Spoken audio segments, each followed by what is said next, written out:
Me están haciendo la seña los operadores que lo tenemos en línea. Déjenme presentarlo al ingeniero Miguel Ángel Francisco Tudino. Es ingeniero civil por la Universidad Nacional de Rosario.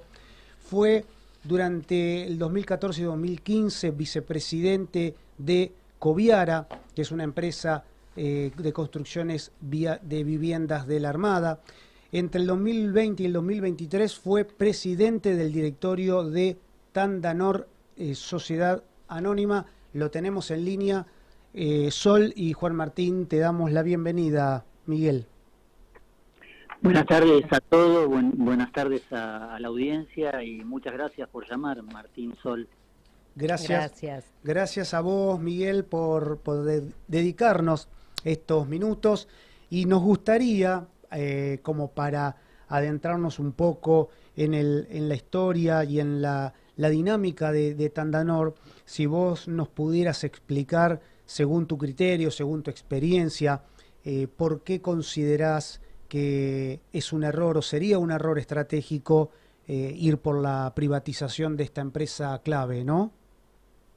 Bueno, creo que la historia de Tandanor se impone a cualquier tipo de análisis económico mezquino, y es que 144 años de Tandanor, con un muy pequeño tiempo perteneciente a los privados que la quebraron a la empresa y solamente tenían interés en aprovecharse de sus 20 y pico de hectáreas propias en la dársena sur del puerto de Buenos Aires y en las 8 hectáreas que desmantelaron en la zona de Buquebús, a donde está Apostadero Naval, detrás del Hotel de los Inmigrantes.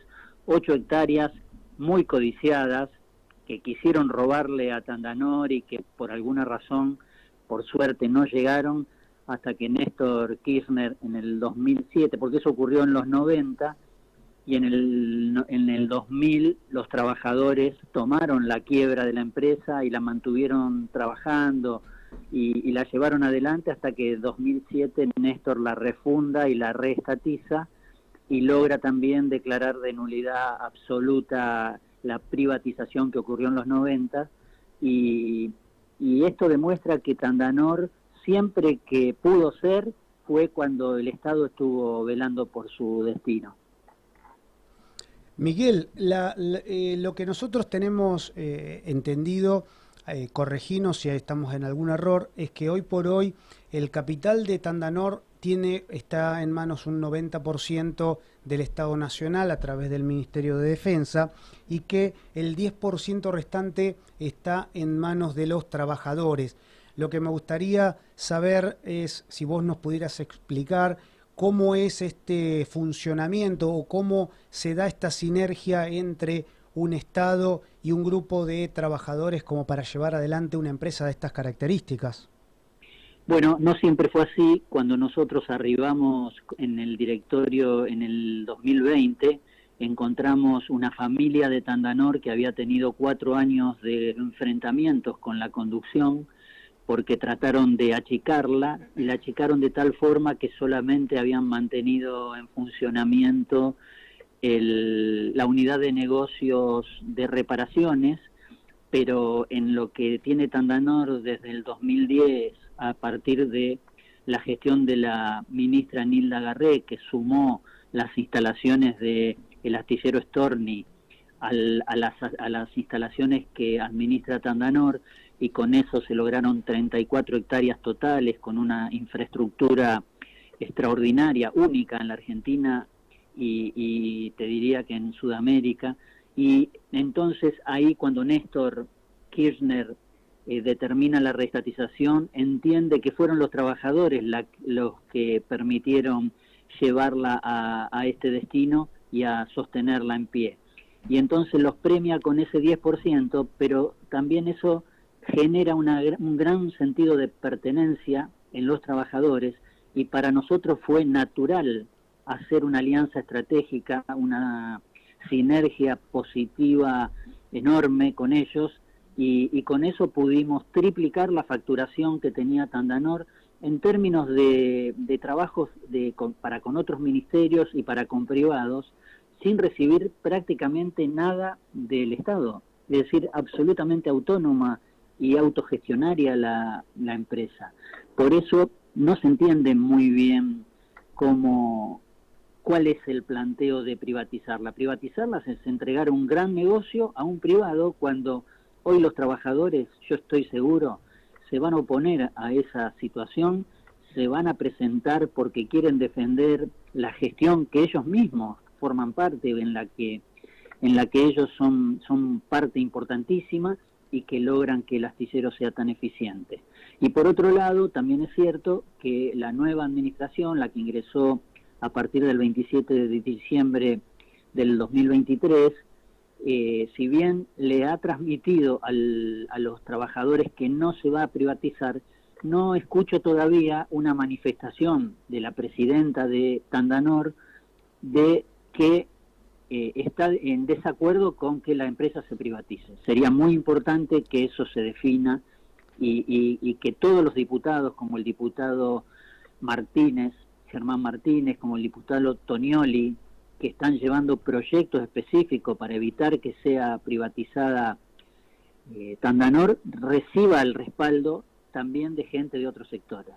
Ahora, Miguel, te hacemos una consulta, a ver qué opinás. Dentro de estas 34 hectáreas totales que pertenecen, ¿crees que hay un interés oculto dentro de esta privatización, por ejemplo, para un posible proyecto inmobiliario?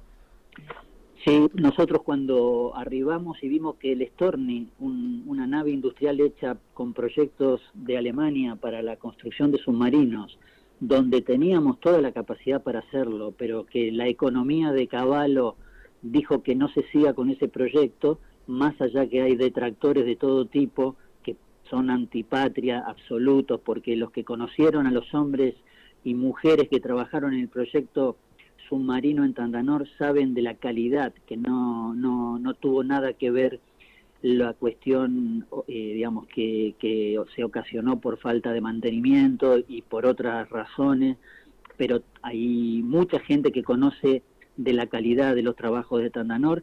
Estaba totalmente vacío, estaba cerrado con candado, es decir, que ya se imaginaban que esos terrenos y esas instalaciones no iban a ser ocupadas. Pero con un llamativo proyecto cercano, enfrente de Tandanor, en la ex Ciudad Deportiva de Boca Juniors, se ha desarrollado un proyecto urbano increíblemente al lado de una termoeléctrica y de un astillero del potencial de Tandanor, un proyecto equivalente a Puerto Madero para ser desarrollado por la empresa IRSA. Entonces, ¿cómo no pensar que están mirando desde calle España para enfrente e imaginarse que todos esos terrenos también pueden ser aprovechados y apropiados?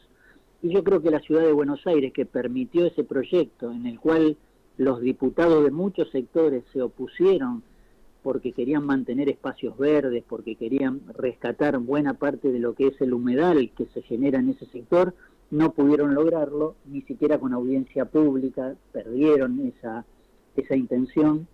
Y el proyecto siguió adelante, porque hay muchos intereses y muy fuertes detrás de todos estos terrenos. Bien. Miguel, lo que a mí me parece que es otro de los puntos sobre los cuales suman o asientan las argumentaciones por parte de lo que es hoy el oficialismo, en lo que fue el proyecto de ley ómnibus para privatizar 41 o 40 empresas públicas, o uno de los argumentos que se utilizaba era que consistían en un gasto público, o que con la recaudación de los impuestos de los ciudadanos se mantenían o se mantienen determinadas estructuras, determinadas posiciones para utilizar para trabajadores que en realidad son espacios de militancia y demás, como el argumento de dan pérdida, generan una pérdida, y para todos lo tenemos que, digamos, sostener o soportar entre todo el conjunto de argentinos y argentinas que nada tienen que ver, en teoría, ¿no?, siguiendo el razonamiento de ellos con esta cuestión. Me gustaría, si vos nos pudieras explicar o comentar cómo está compuesto la empresa en cuanto a no solamente a los resultados, si ha dado ganancias, si ha dado pérdidas, sino si se sostienen con aportes del Tesoro Nacional, si tienen alguna clase de subsidio. Es decir, explicar un poco de cuál es el grado de autosuficiencia que por ahí tiene Tandanor. Sí, bueno, son los argumentos de siempre.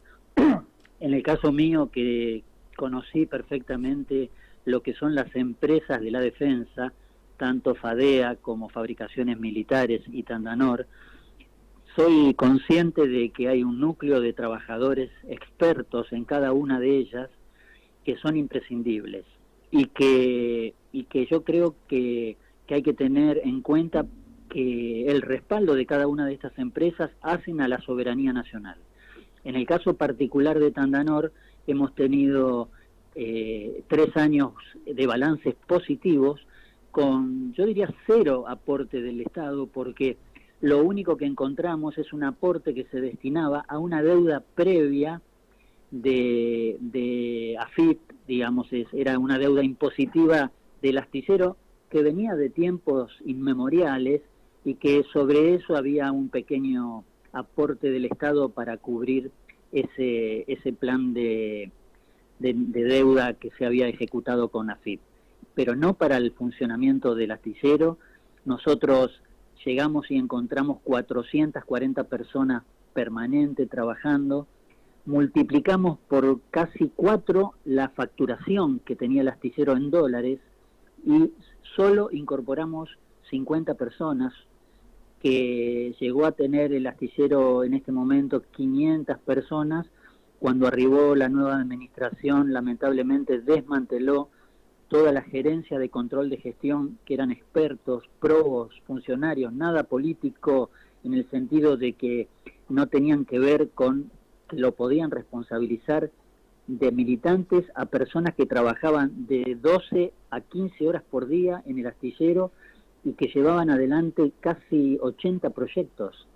Entonces no se entiende mucho, o sí se entiende que lo que quieren es que el astillero no muestre su potencial para poder justificar que lo van a privatizar. Nosotros trabajamos y abrimos unidades de negocio no solo de reparación de buques, que era lo que encontramos solamente, sino que largamos un proyecto, un plan con la Armada Argentina de construcción de 12 remolcadores.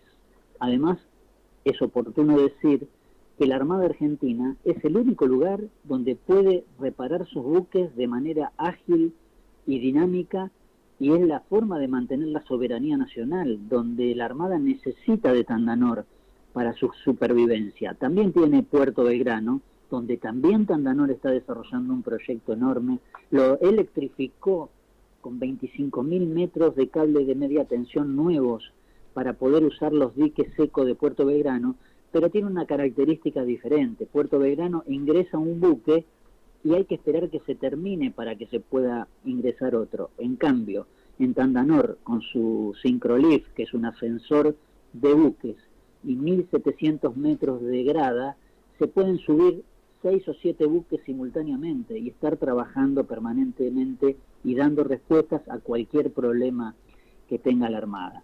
Además, pudimos desarrollar una unidad de negocio que es metalmecánica, donde construimos mobiliario urbano con un fideicomiso, como tiene el vice con el Ministerio de Desarrollo Social, que es lo que ayer se discutió, que es lo que ayer no se aprobó y que felizmente ocasionó que la ley tenga que volver a tratamiento de comisión.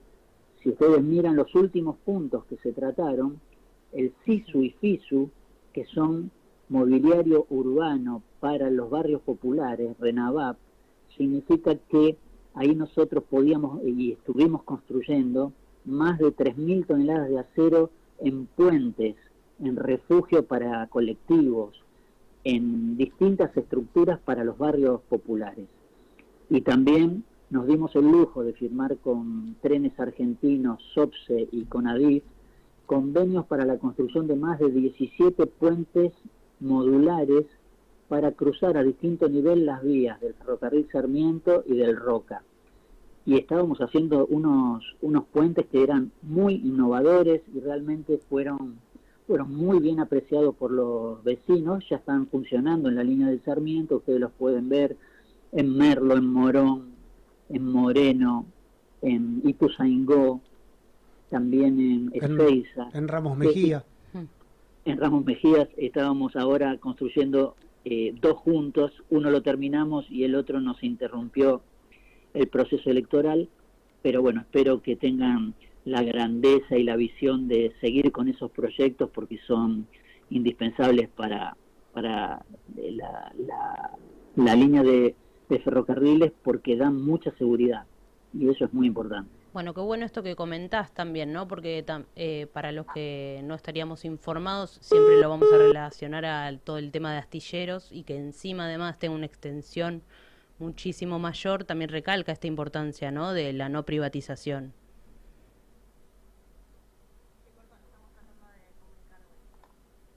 Bueno.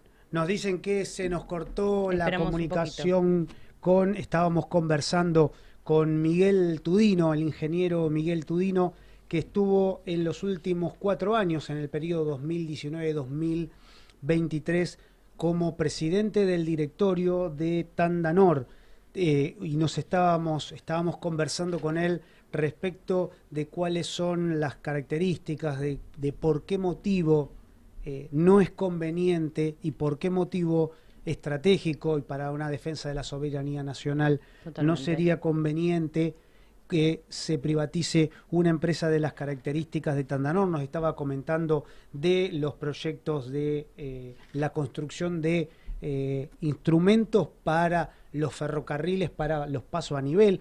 Creo que me están haciendo la señal y lo tenemos de vuelta. Miguel, ¿nos estás escuchando?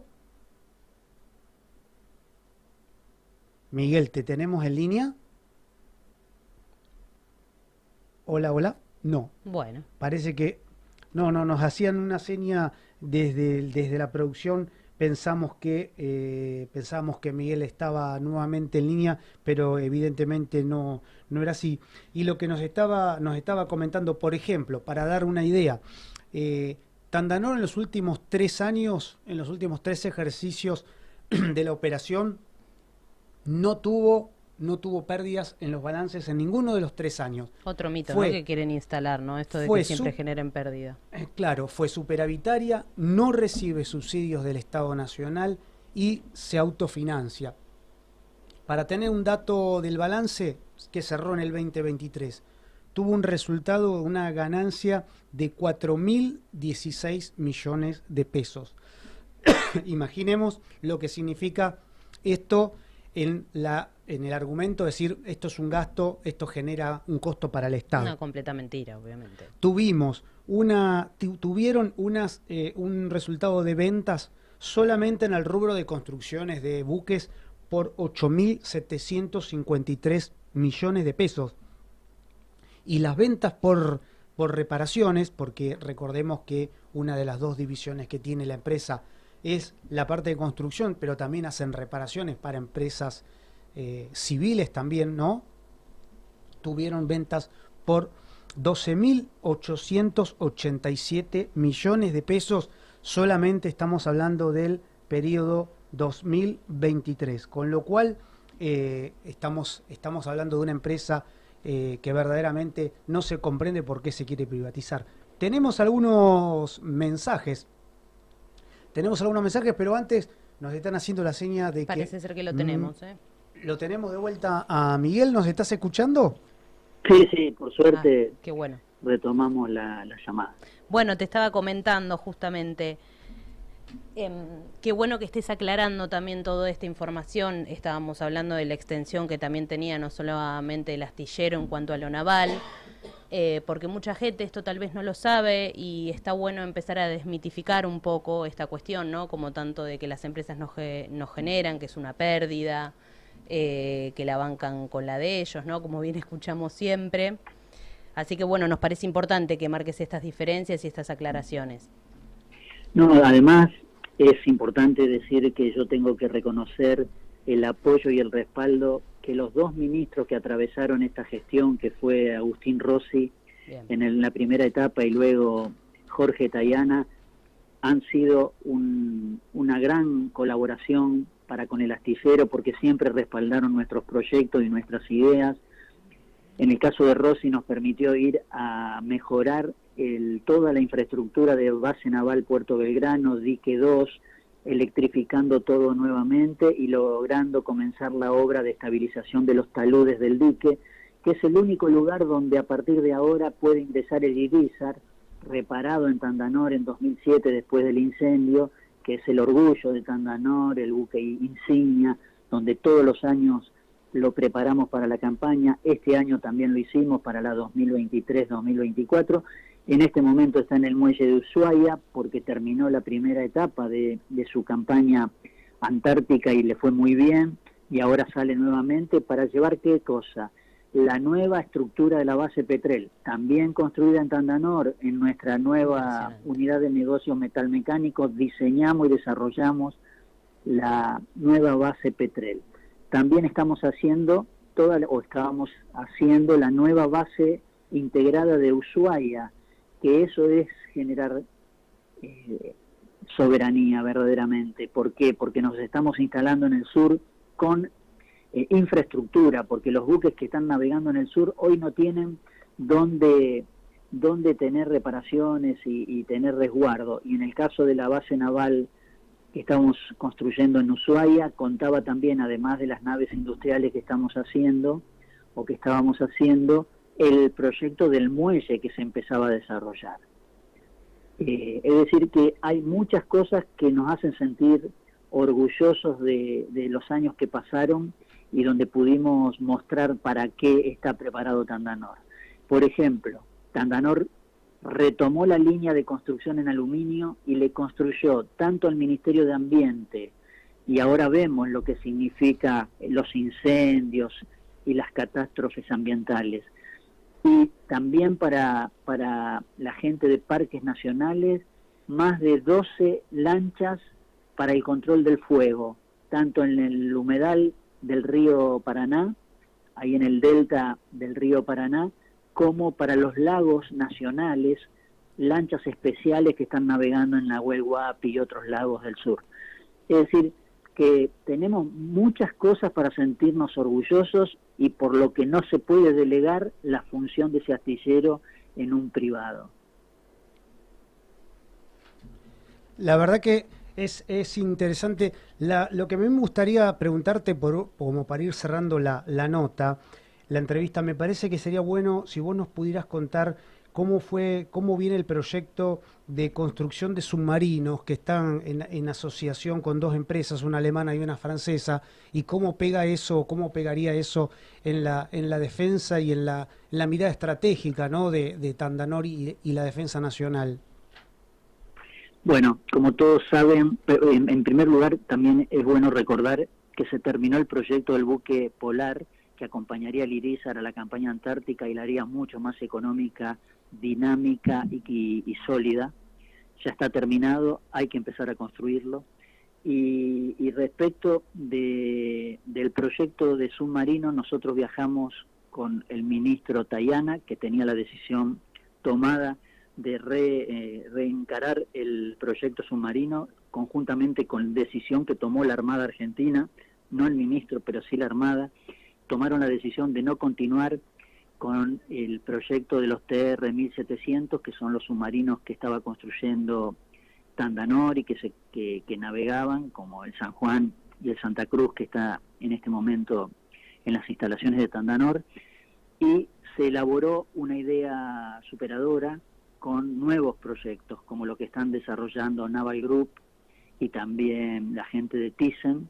Son dos proyectos alternativos que se están evaluando en la Armada Argentina, y para lo cual, como todos saben que el submarino es un arma disuasiva, es muy importante tener navegando por lo menos dos y un tercero en muelle.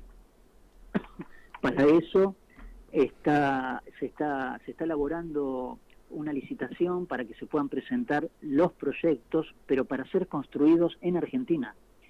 La condición fundamental era esa, que se iban a construir en Tandanor, y probablemente también podíamos compartir digamos, trabajos y elementos y sectores con Astilleros Río Santiago, con quien durante los 4 años hemos tenido una actividad conjunta muy positiva, como fue construir la compuerta externa del dique 2 de la base naval Puerto Belgrano, una obra que es un artefacto naval pero es un buque. Después también pudimos terminar las 2 licas, lanchas de instrucción de la Armada Argentina, que necesitaba una mano Río Santiago, fundamentalmente por la agilidad que tiene Tandanor como sociedad anónima para realizar algunas compras y algunas provisiones en tiempo y forma. Perdón. Y eso lo hemos logrado. Así que ya están los 2 buques en prueba y de navegación. También hemos terminado el buque del Servicio de Hidrografía Naval, un buque que realmente encontramos paralizado, totalmente desmantelado, y es un proyecto que retomamos con responsabilidad y lo terminamos antes de irnos. Así que, bueno, lo de submarinos es un proyecto que tiene que seguir, que la Armada ya tiene definido cuáles son las alternativas posibles, y creo que hay capacidad técnica y humana, sobre todo de idoneidad de trabajadores, para que ese proyecto se realice en la Argentina, con transferencia tecnológica y con capacitación, eso por supuesto. Pero muchos detractores dicen que se compran las cosas afuera, pero no, lo que uno no puede hacer es negarse a transferir tecnología que te llevaría un siglo desarrollarla. Entonces, de esta forma generás capacidades en un tiempo récord, porque te asociás a empresas que también son estatales, por otro lado, como Naval Group o como Navantia, que estuvo mucho tiempo en estos años trabajando con nosotros. Eso verdaderamente para lo que sería un pensamiento estratégico de mediano y largo plazo sería muy importante para el país, para la Argentina, poder llevar adelante este tipo de proyectos sin lugar a duda. Lo que también queda surge de esto que vos estás comentando, Miguel, es que además de esta cuestión que tiene que ver con lo estratégico para la defensa, con el tema de los submarinos, hay algo que también influye en el mantenimiento de Tandanor, que tiene que ver no solo la Armada, que es una de las 3 fuerzas, sino también el mantenimiento y construcción de buques para la Prefectura Naval Argentina y además para empresas privadas, para armadores privados.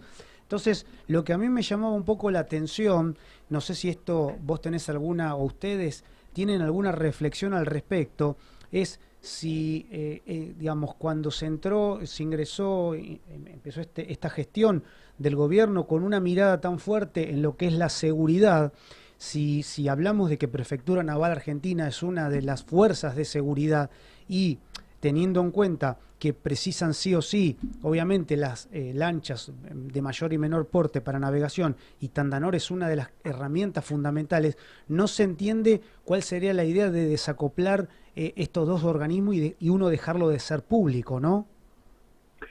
Para contarte una anécdota, lanchas de hasta 9 metros en aluminio, preparadas, y te diría que podrían tranquilamente sustituir, no exactamente, pero sí formar parte de una fuerza de patrullaje, digamos, de lanchas que se compraron en otro tiempo en el exterior. Esas lanchas las terminábamos en menos de 60 días. Es decir, que teníamos una eficacia, una eficiencia. Recuperamos naves industriales dentro de Storni que estaban absolutamente abandonadas, llenas de ácido sulfúrico en tambores que habían sido desechados del uso en baterías de submarinos. Hemos invertido más de $7 millones en equipamiento. Hemos, digamos, recuperado la capacidad del astillero. Hemos comprado 2 tornos, una plegadora.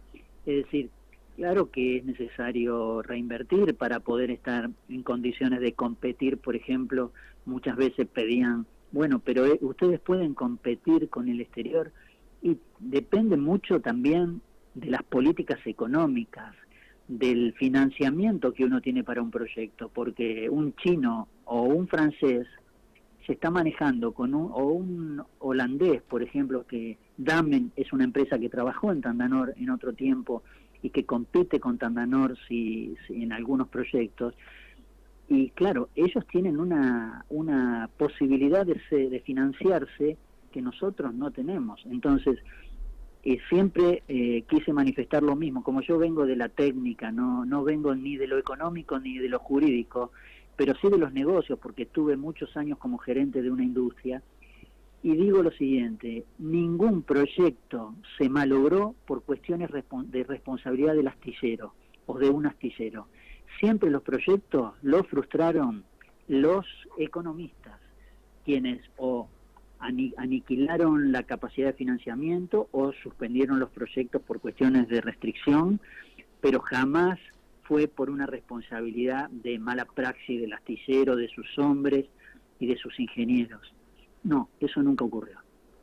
Muy claro todo, Miguel. La verdad que nos queda a todos como reflexión esta charla y la idea de la necesidad de que una empresa como Tandanor de ninguna manera puede pasar a manos privadas. En nombre de Sol y mío, Juan Martín, te agradecemos por este tiempo que tuviste para el programa La Patria no se vende, y te convocaremos en otras oportunidades como para seguir tratando el tema de la empresa de Tandanor y otras empresas de la defensa. Muchas gracias a ustedes, pero fundamentalmente gracias por estar defendiendo estas causas que son tan importantes y hacen a la necesidad de preservar el patrimonio nacional, y la patria no se vende.